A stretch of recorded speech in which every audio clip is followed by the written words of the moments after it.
procureur de la République a reconnu qu'effectivement la réalité des faits qui étaient reprochés à Karim Benzema n'était sans doute pas avérée, pas prouvée, loin de là, a-t-il précisé. Et je crois que pour Karim, qui a toujours expliqué qu'il ne s'était rien passé, c'est un soulagement, il a été entendu.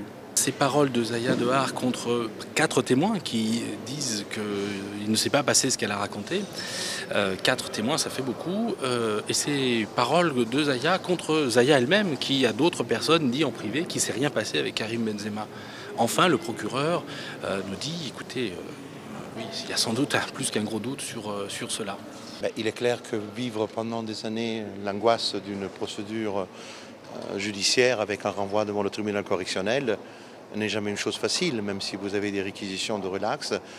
Monsieur Ribéry a déjà connu ce problème lorsque les réquisitions de relax avaient été faites à l'époque de l'instruction et que le juge d'instruction avait quand même décidé de renvoyer un correctionnel. Donc c'est pour cette raison que nous n'avons pas à sous-évaluer, nous ne sous-évaluons pas les choses et nous avons plaidé avec force les éléments complétant ceux qui étaient soutenus par le ministère public pour fonder et donner la possibilité de fonder cette relaxe de la manière la plus forte. Et tout le faisceau de présomptions que j'ai donné au tribunal ne font qu'attester qu'on ne pouvait pas imaginer un instant de seconde que cette femme puisse être mineure avec la vie qu'elle menait déjà à l'époque.